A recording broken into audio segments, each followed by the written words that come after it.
जय हिंद एवरीवन, स्वागत है आपका वी नेशन ट्रिपल वन के एक नए एपिसोड में, जो आपके लिए लेकर आते हैं इंडियन डिफेंस की प्रमुख अपडेट्स को सबसे पहले। तो चैनल को सब्सक्राइब करना मत भूलिएगा। आज के इस वीडियो में हम पहले बात करने वाले हैं दिव्यास्त्र मार्क 1 दिव्यास्त्र मार्क 2 को लेकर आई रिपोर्ट के बारे में। होवरिट कंपनी दिव्यास्त्र सीरीज को विकसित कर रही है और इन्हें 95% तक स्वदेशी के बनाने का लक्ष्य उनकी तरफ से रखा गया है। इससे भारत की इंपोर्ट डिपेंडेंसी कम होगी। अगर हम दिव्यास्त्र मार्क 1 की बात करें तो ये 500 किलोमीटर की रेंज को ऑफर करेगा और ये टैक्टिकल डीप स्ट्राइक मिशन के लिए काफी आदर्श विकल्प माना जा रहा है। वहीं दिव्यास्त्र मार्क 2 की बात करें तो ये 1500 किलोमीटर की रेंज को ऑफर करेगा, जो कि एक बड़ा अपग्रेड है और इससे हमारी long range stand of strike capability काफी ज्यादा अच्छी होगी। दुश्मन के क्षेत्र में घुसकर हम उनके टारगेट को डिस्ट्रॉय कर पाएंगे। लागत की बात करें तो विदेशी सिस्टम से तकरीबन 3 गुना ये सस्ता होने वाला है। उसका कारण है घरेलू प्रोडक्शन और लोकल कंपोनेंट्स का बड़े पैमाने पर इस्तेमाल। और इस समय इंडियन आर्म फोर्सेस बड़ी संख्या में इनको इंजेक्ट करने के लिए इच्छुक हैं और वो इसके डेवलपमेंट का हर एक चरण काफ़ी गंभीरता के साथ मॉनिटर कर रही हैं। भारत अपनी हाइपरसोनिक मिसाइल प्रोग्राम को अब एक नए स्तर पर लेकर जा चुका है, जहां पर ये एक महत्वपूर्ण चरण में एंटर कर चुके हैं, जहां मिसाइल के निर्माण और इंटीग्रेशन के लिए जरूरी टूलिंग शुरू हो चुकी है। ATLDHCM इस प्रोजेक्ट का सबसे अहम हिस्सा है, जिसे भविष्य की लंबी दूरी की स्ट्राइक क्षमता के लिए विकसित किया जा रहा है। ये एक हाइपरसोनिक मिसाइल होगी जो कि स्क्रैमजेट इंजन पर आधारित है, जो इसे लगातार हाइपरसोनिक गति पर उड़ने में सक्षम बनाता है। हाल ही में 12 मिनट का सफल ग्राउंड टेस्ट हुआ था और इससे इसकी स्थिरता और थर्मल मैनेजमेंट को हमने साबित होते देखा था। अधिकतम स्पीड की बात करें तो इसकी टॉप स्पीड मैक 8 की होने वाली है, यानी अराउंड 11,000 किलोमीटर प्रति घंटे की। रेंज की बात करें तो इसका जो बेस्ड वेरिएंट है फिलहाल वो 1500 किलोमीटर की रेंज को ऑफर करेगा और जो फ्यूचर वेरिएंट है वो 2500 से लेकर 3000 किलोमीटर की रेंज को ऑफर करने वाला है। ये अत्यधिक जो गर्मी है, जो कि तकरीबन 2000 डिग्री सेल्सियस तक का तापमान है, उसको सहन करने के लिए सिरेमिक मैट्रिक्स कंपोजिट और एंडोथर्मिक फ्यूल का उपयोग करेगी। इसके अलावा ये हाइपरसोनिक उड़ान की सबसे बड़ी चुनौती को हल कर देगी और आने वाले समय में हम इसे इंडियन आर्म फोर्सेज में इंडक्ट होता भी देखेंगे। इसे भारतीय वायुसेना के सुखोई 30 MKI नेवल शिप्स और जो ग्राउंड लॉन्चर्स हैं उनसे भी लॉन्च किया जा सकता है। हमारी अगली बड़ी अपडेट भारतीय नौसेना को लेकर आ रही है। भारतीय नौसेना के vice chief of naval staff Sanjay Vatsayan sir ने न्यू स्पेस रिसर्च सेंटर का दौरा किया है, जहां पर उन्होंने आने वाले भविष्य के जो अभिमन्यु CCA प्रोग्राम है उसका जायजा लिया है। दरअसल उन्हें अभिमन्यु CCA यानी कोलैबोरेटिव कॉम्बैट एयरक्राफ्ट सिस्टम दिखाया गया है। यह सिस्टम खास तौर पर MiG-29K फाइटर जेट के साथ टीम बनाकर काम करने के उद्देश्य से डिजाइन किया जा रहा है। अभिमन्यु CCA की बात करें तो ये एक low cost unmanned combat aircraft है। इसका मुख्य काम ISR मिशन को एग्जीक्यूट करना, काइनेटिक अटैक करना, डेकॉय बनकर दुश्मन को भ्रमित करना और इलेक्ट्रॉनिक वॉरफेयर जैसे जो मिशन है वो होने वाले हैं। मतलब ये फाइटर जेट के साथ मिलकर टीमिंग करता है और इससे मिशन ज्यादा सुरक्षित और प्रभावी बन जाता है। स्पीड की बात करें तो इसकी स्पीड लगभग 600 किलोमीटर प्रति घंटे की होगी और एंड्योरेंस टाइम तकरीबन 2.5 घंटे से ज्यादा का होगा और पेलोड कैरिंग कैपेसिटी 30 किलोग्राम की होने वाली है। इसकी अधिकतम ऊंचाई 8000 मीटर तक हो सकती है। न्यू स्पेस की रणनीति की बात करें तो कंपनी ने शुरुआत से रिसर्च एंड डेवलपमेंट पर फोकस किया, फंडामेंटल फर्स्ट की अप्रोच अपनाई। पहले मजबूत बेसिक टेक्नोलॉजी, फिर बड़े और जटिल सिस्टम निर्माण की प्रक्रिया उन्होंने अपनाई है और इसी वजह से लैब से सीधे मिशन रेडी प्लेटफॉर्म वो बना पा रहे हैं। हमारी अगली बड़ी अपडेट लॉकहीड मार्टिन से आ रही है। लॉकहीड मार्टिन ने कहा कि जो MS-60 रोमियो सीहॉक हेलीकॉप्टर है ये भारत की नौसेना को और मजबूती प्रदान कर सकते हैं, लेकिन कंपनी ने फिलहाल किसी नए ऑर्डर की पुष्टि नहीं करी है। उन्होंने कहा कि जो बातचीत है वो इस समय भारत और अमेरिकी सरकार के बीच में चल रही है। वर्तमान स्थिति की बात करें तो इंडियन नेवी के पास पहले से ही 24 MS-60 रोमियो हेलीकॉप्टर ऑपरेशन में है। ये हेलीकॉप्टर समुद्री मिशन में काफी अहम भूमिका निभा रहे हैं। अब यहाँ पर अगर हम बात करें इन हेलीकॉप्टर्स की तो ये anti submarine warfare, anti surface warfare, search and rescue mission में यूज किए जाते हैं और भारत के बढ़ती जहाजी बेड़े के चलते लॉकहीड मार्टिन ये मान रही है कि बहुत जल्दी उन्हें जो एडिशनल MS-60 रोमियो के ऑर्डर्स हैं ये भारत से मिलने वाले हैं। खासियतों की बात करें तो ये जो डील होने वाली है ये फॉरेन मिलिट्री सेल्स के अंतर्गत होगी, यानी कंपनी सीधे डील नहीं करेगी। ये डील जो होगी वो सरकार से सरकार का समझौता होगा। यानी कुल मिलाकर के लॉकहीड मार्टिन ने ये अंदेशा दिया है कि बहुत जल्दी भारत की तरफ से जो एडिशनल नंबर्स हैं वो प्लेस किए जा सकते हैं, लेकिन फिलहाल अभी कोई एडिशनल नंबर भारत की तरफ से नहीं आया है और उनका ये मानना है कि इस बार की जो डील है ये थोड़ी अलग होने वाली है। हमारी अगली बड़ी अपडेट MRSAM को लेकर आ रही है। भारत ने अपने एयर डिफेंस क्षमता को मजबूत करने के लिए medium range surface to air missile system के 2 नए रेजिमेंट की खरीद को मंजूरी दे दी है। ये फैसला डिफेंस प्रोक्योरमेंट बोर्ड ने लिया है, जो बड़े रक्षा सौदों पर निर्णय लेने वाली एक प्रमुख संस्था है।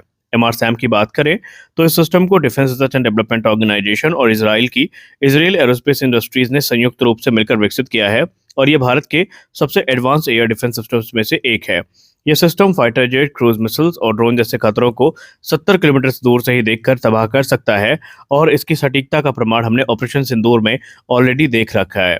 इसका निर्माण भारत में भारत डायनेमिक्स लिमिटेड और भारत इलेक्ट्रॉनिक्स लिमिटेड द्वारा किया जा रहा है, जिससे आत्मनिर्भर भारत को काफी ज्यादा बढ़ावा मिला है। हालांकि युद्धों में मिसाइल और ड्रोन के हमलों के खतरे को बढ़ते हुए देखते हुए भारतीय सेना के लिए इस प्रकार के जो एडवांस सिस्टम है, इनका ऑर्डर दिया गया है और नए MR-SAM रेजिमेंट भारत को ज्यादा महत्वपूर्ण सैन्य ठिकानों को सुरक्षित बनाने में मदद करेंगे और बॉर्डर एरिया जो है उसमें एक मजबूत शील्ड का ये काम करने वाले हैं। हमारी अगली बड़ी अपडेट आ रही है हिंदुस्तान एरोनॉटिक्स लिमिटेड से, जहां पर हिंदुस्तान एरोनॉटिक्स लिमिटेड ने नए हेलीकॉप्टर प्रोडक्शन इंफ्रास्ट्रक्चर का उद्घाटन किया है। दरअसल आपको बता दें कि संजीव कुमार सर ने कर्नाटक के तुमाकुरु में हिंदुस्तान एरोनॉटिक्स लिमिटेड की नई हेलीकॉप्टर फैक्ट्री, जो कि प्रचंड हेलीकॉप्टर के स्ट्रक्चर का निर्माण करेगी, या यूं कह लें उनके स्ट्रक्चर की असेंबली लाइन है, और इसके अलावा automated storage and retrieval system का उद्घाटन किया है। ये एक state of the art greenfield facility है जो आधुनिक तकनीक के साथ हेलीकॉप्टर निर्माण के लिए बनाई गई है। आपको बता दें इस पूरे इवेंट के दौरान DK सुनील सर, जो कि HAL के CMD है, वो मौजूद थे, मनीषा चंद्रा, और इसके अलावा HAL और रक्षा मंत्रालय के वरिष्ठ अधिकारी भी वहां पर मौजूद थे। फैक्ट्री का उद्देश्य ये होगा कि लाइट यूटिलिटी हेलीकॉप्टर और LCS प्रचंड का उत्पादन बढ़ाना और भविष्य के प्रोग्राम को सपोर्ट करना, जिसमें इंडियन मल्टी रोल हेलीकॉप्टर और deck based multi role helicopter यानी IMRH और DBMRH प्रोग्राम भी शामिल है। इसके अलावा डिफेंस प्रोडक्शन सेक्रेटरी ने HAL के प्रोडक्ट्स की समीक्षा भी करी है और उन्होंने दौरा भी किया है। कुल मिलाकर ये नई फैक्ट्री भारत की हेलीकॉप्टर मैन्युफैक्चरिंग क्षमता को मजबूत करेगी और आत्मनिर्भर भारत जो पूरा हमारा इनिशिएटिव है उसको सपोर्ट करेगी। भारतीय वायुसेना, defence research and development organisation मिलकर मिराज 2000 विमान को अपग्रेड करने की योजना पर काम कर रहे हैं और इस अपग्रेड में हमें मिराज 2000 में अस्त्र मार्क 2 BVR मिसाइल का इंटीग्रेशन होता नजर आएगा। लक्ष्य यही है कि मिराज 2000 को एक लॉन्ग रेंज स्नाइपर इंटरसेप्टर बनाना। यहाँ पर हम अगर अस्त्र मार्क 2 की बात करें तो ये डुअल पल्स रॉकेट मोटर के साथ आती है, जिसकी अनुमानित रेंज 200 से लेकर 220 किलोमीटर के बीच में है और ये अस्त्र मार्क 1 का एक सक्सेसर है। अगर मिराज 2000 में ये मिसाइल आ जाती है तो मिराज 2000 अब दुश्मन के एयर स्पेस में घुसे बिना दूर से हमला कर पाएगा और मिराज 2000 के पास भी first look first shot capability आ जाएगी और इसका एक बहुत बड़ा एडवांटेज है। पाकिस्तान के SJ-10 और चीन के PL-15 जैसी मिसाइलों के मुकाबले में ये मिसाइल ज़्यादा एडवांस मानी जाती है। इसका रणनीतिक फायदा भी होगा। एयरक्राफ्ट अब स्टैंड ऑफ इंटरसेप्टर की तरह काम करेगा। एक मिराज 2000 पहले से 3 गुना ज़्यादा जो एयर स्पेस है उसको कंट्रोल कर पाएगा और इसके अलावा जो हमारे नेत्र एवैक्स हैं और राफेल जैसे एडवांस प्लेटफॉर्म है, उनके साथ नेटवर्क सेंट्रिक वॉरफेयर भी इसके लिए अब संभव हो जाएगा। लेकिन चुनौतियां भी हैं। एवियोनिक्स इंटीग्रेशन, रडार और डेटा लिंक सिंक्रोनाइजेशन और वेपन रिलीज जो प्रोटोकॉल हैं, ये चुनौतियों में से एक है। टाइमलाइन की बात करें तो 2027 से इनका ट्रायल संभव है। रूस को लेकर एक के बाद एक जो नई रिपोर्ट्स हैं वो सामने आती जा रही हैं। रूस ने एक बार फिर से भारत से अप्रोच करी है, जहां पर उन्होंने भारत के उस प्रस्ताव को लेकर जवाब दिया है, जहां पर उन्होंने कहा कि कम से कम भारत को 100 सुखोई 57 फाइटर जेट खरीदने चाहिए और इसी का प्रस्ताव रूस दे रहा है। इसमें भारत में उत्पादन, transfer of technology, source code और दूसरी टेक्नोलॉजीज भी शामिल हैं जो वो ऑफर कर रहे हैं। उन्होंने कहा कि हम इस समय हिंदुस्तान एरोनॉटिक्स लिमिटेड से जुड़ी जो टेक्निकल रिपोर्ट है ऑलरेडी HAL को सबमिट कर चुके हैं और ये वही प्लांट है जहां पर सुखोई 30 MKI बनाए गए थे। रूस इस बार पूरी सुविधा का निरीक्षण पहले ही कर चुका है और इसी के आधार पर वो जो है फाइनल रिपोर्ट वो तैयार कर रहा है। भारतीय वायुसेना की फिलहाल बात करें तो वो इस विमान को एक आंतरिक समाधान के तौर पर देखते हैं, उससे ज़्यादा कुछ नहीं। इसीलिए 40 से 60 विमानों को लेकर के ही वो इस समय केंद्रित हैं, जबकि रूस का कहना है कि अगर हम इतनी चीज़ें ऑफर कर रहे हैं तो हम कम से कम 80 से 100 विमानों के ऑर्डर्स को एक्सपेक्ट करते हैं। हालांकि बात करें भारत की तो भारत फिलहाल इंटरिम समाधान के तौर पर ये SU-57 को ले रहा है और पहले स्पष्ट कर चुका है कि हमारे जो फ्यूचर की बैकबोन होंगी वो हमारे इंडिजिनस फाइटर जेट होंगे, न कि कोई विदेशी विमान। हमारी अगली बड़ी अपडेट आ रही है F404 इंजन के MRO फैसिलिटी को लेकर के। इंडियन एयरफोर्स के जब तेजस मार्क 1 अल्फा और तेजस मार्क 1 विमान है, इनके जो इंजन है इनकी MRO के लिए एक फैसिलिटी जो है अब भारत में इस्टेब्लिश करी जाएगी और ये सुविधा खास तौर पर F404 IN-20 से संबंधित होगी, जो कि HAL के तेजस जेट में इस्तेमाल किए जाते हैं। इसमें तकनीकी सहयोग जनरल इलेक्ट्रिक करेगा। जरूरी इसलिए भी है क्योंकि भारत अभी इंजन मरम्मत के लिए पूरी तरीके से अमेरिका पर डिपेंडेंट था, लेकिन इस नई सुविधा से या नई फैसिलिटी से मरम्मत तेज होगी, जेट की उपलब्धता बढ़ेगी और ऑपरेशनल क्षमता मजबूत होगी। तेजस की बात करें तो भारत के आने वाले भविष्य में 180 से ज़्यादा तो तेजस हैं उनको इंडक्ट करने वाला है और सभी में F404 इंजन का यूज़ किया जाएगा। और ऐसे में अगर MRO फैसिलिटी भारत में ना होती तो इनके मेंटेनेंस हमारे लिए बहुत ज़्यादा मुश्किल होने वाली थी और इसीलिए ये फैसला काफ़ी महत्वपूर्ण माना जा रहा है और एक लंबे निगोशिएशन के बाद इसमें जो आम सहमति है ये जनरल इलेक्ट्रिक और हिंदुस्तान एरोनॉटिक्स लिमिटेड के बीच में बन पाई है। यानी ये हमारे लिए एक बड़ी जीत के तौर पर देखा जा रहा है।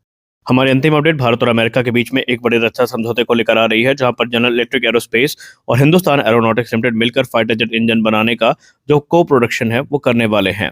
इस डील में F414 इंजन की जो ट्रांसफर ऑफ टेक्नोलॉजी है वो भी शामिल है और ये भारत की आत्मनिर्भरता के लिए एक बड़ा कदम माना जा रहा है। शुरुआत में 99 इंजन का निर्माण किया जाएगा जो तेजस मार्क 2 में यूज होंगे और भविष्य में AMCA मार्क 1 को पावर करेंगे और आने वाले भविष्य में इनके नंबर्स और भी ज्यादा बढ़ने वाले हैं। यह समझौता वायुसेना की घटती स्क्वाड्रन ताकत को बढ़ाने में मदद करेगा। जनरल इलेक्ट्रिक भारत में मैन्युफैक्चरिंग सुविधा को सेटअप करने में मदद करेगा और अगले 2 साल में इंजन निर्माण की प्रक्रिया की शुरुआत करी जाएगी।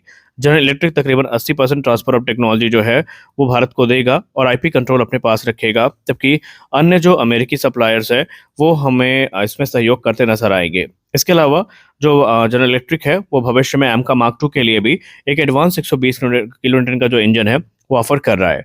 तो आज के इस वीडियो में बस इतना ही। आशा करते हैं वीडियो आपको अच्छी लगी होगी। वीडियो अच्छी लगी वीडियो को लाइक करिए, नए चैनल को सब्सक्राइब करिए। मिलते हैं अगले वीडियो में, तब तक के लिए जय हिंद।